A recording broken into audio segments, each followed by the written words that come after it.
My name is Jacqueline Gares, and I was the series producer for In the Life from 2007 to 2012. In 2007, I applied for a coordinating producer job within the Life. And I interviewed with Dan Hunt, who was the executive producer at the time. Dan Hunt is an amazing filmmaker, and he became a very good friend and a great mentor. I had known about In the Life. I had watched the show for years, and I thought it was a really different kind of programming and very innovative and independent, and it had an LGBT focus that I didn't see in other programming. The only issue within the Life, I think, at the time was that you needed to know when it came on and how to find it. Often it was programmed late at night, so it was certainly after 10 o'clock at night that it would be broadcasting, usually around 11. So you could be asleep and never see In the Life. But I used to, I used to DVR it. I used to, just try to catch it when I could. Many times I'd be channel surfing and just happen upon it. But I did soon realize that that was an issue with In the Life, was that people were at the whim of program directors across the country. When I became the series producer for In the Life, one of my jobs that I was designated to do was to go and pitch In the Life to the APT conferences that were happening nationally. And you would have programmers from all around the country just coming to hear these pitches and see reels, and it was a great time for me to meet with individual programmers and get their opinions and to confront them and ask, why are you airing In the Life at 3 in the morning, or why aren't you airing In the Life? Oftentimes they would say that they would get letters from viewers saying that the programming was too controversial and the themes were adult, and they had to certainly program it after 10 o'clock at night. One programmer in particular, I remember, from Louisville, Kentucky, decided to program In the Life after Charlie Rose. And as a result, he received many letters from gay viewers and straight viewers that were really happy that now they knew when to find In the Life every month. So it was great. There were also some stations that would never air In the Life. And as much as I tried, they just, due to opinions or letters that they said that they would get, death threats, hate mail, places like Tennessee just never would air In the Life. And we always knew this, but there was really nothing that we could do. Our hands were tied, and we were really happy when we eventually could air all of our content online, because that at least gave people hope and a way to see the material. What I loved about In the Life is that it started out as a variety show, and it was kind of goofy, but it was also serious. It had content that would educate people, and they tried to do things that were different and bring different mediums to television, such as plays or poetry or musical performances in a way that maybe we hadn't seen before. And it was all gay. That was what was amazing about it. It was a welcomed place to stumble upon if you were channel surfing, which is usually how I found it. Up until that point, there really wasn't a lot of visibility for LGBT people on television. And In the Life brought that visibility to the screen. I particularly enjoyed when In the Life became more of a serious LGBT news magazine. People would often compare it to a gay 60 Minutes in the way that it delivered its content and the seriousness of its segments. I was always a fan of these segments because they delve pretty deep into our rights or specific injustices that were happening in rural areas as well as cities. Many of our stories came directly from the headlines of the news that we would read even at the editorial meetings. I would start each editorial meeting with everyone bringing a news item. What was in the news that spoke to them?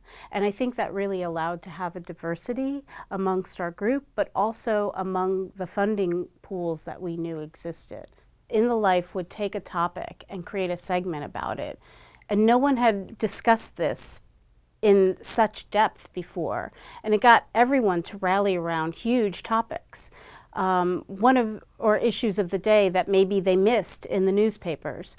And one of these stories was legalizing stigma, which directly confronted HIV criminalization laws and how people were being thrown into jail for failure to disclose their HIV status.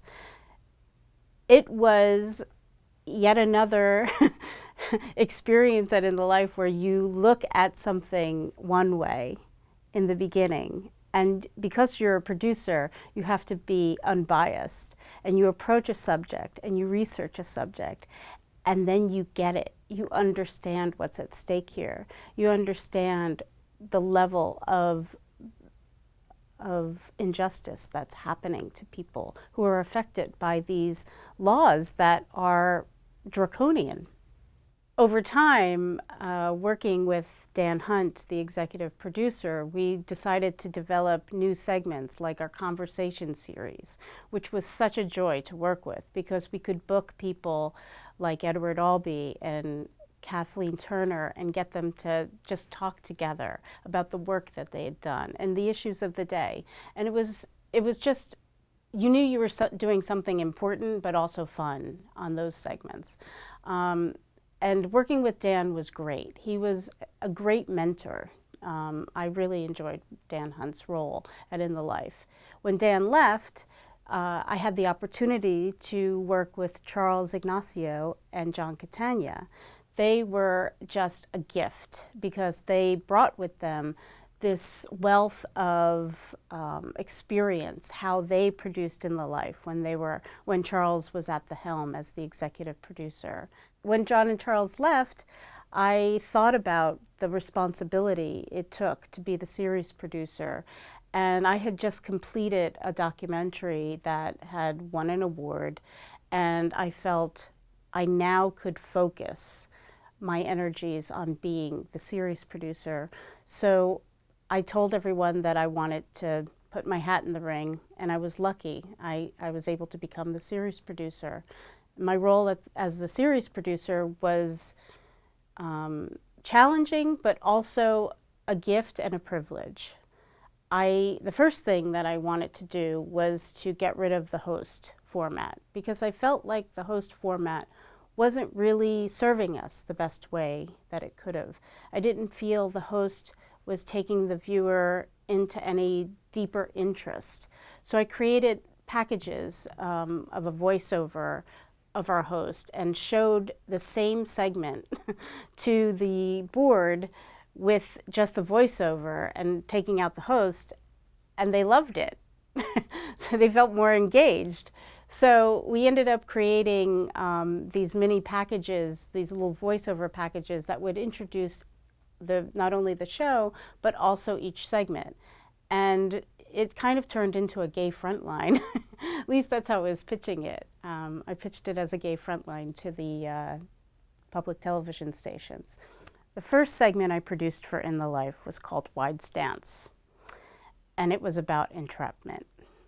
That subject to me was such a new window to look through. I had never considered entrapment on such a serious level before. I didn't understand sting operations were set up to catch men in this kind of activity. And during my research, I uncovered a reel of film that had been taken by the Mansfield, Ohio Police Department of a sting that was set up in a public restroom in a park during the 1960s. And what was amazing about this footage, and we ended up using some of it in the piece, was just how natural men were behaving in a restroom together. But then how this was taken and used by the Mansfield Police Department to ruin people's lives. It was one of the most edgiest pieces that I ever worked on for In the Life, and it gave me a whole new understanding about sexuality and being sex positive and how that was intricately tied in with our history, and maybe question, had we lost some of that? What I always enjoyed about working at In the Life was how we didn't shy away from really hard, uncomfortable, difficult subjects to capture on video or film. One of these subjects that was very close to my heart was the Bully Sides piece that I produced for In the Life. It was absolutely one of the more difficult pieces that I ever, to this day, have produced. There were interviews with mothers who had lost their children to suicide because they were bullied. I had so much support from the team at In the Life during the making of this.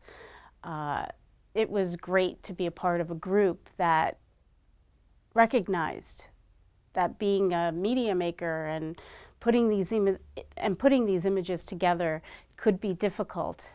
When I found out that the Department of Education wanted to use Bully Sides as an educational material for parents and teachers and students to talk about and to engage in the subject of bullying in a meaningful way, that was better news to me than any kind of award one could get as a producer. We were always operating under the guise that we didn't have history. We weren't documented. You know, these stories were things that we were uncovering for the first time, and In the Life just really legitimized our history. I felt like I was legitimizing history every day when I worked there. One of my favorite things about working at In the Life was having access to the archives.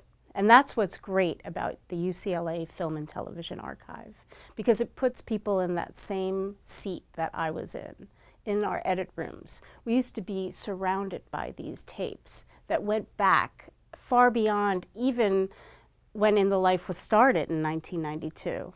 It makes sense to me that UCLA would have this archive because it is a scholarly body of work. This is a complete curriculum, and it's available online to teach people our experience, from the AIDS crisis to gays in the military to gender nonconforming youth to marriage equality. It's everything. And to have this material be available and online, I have no words for it. It's priceless.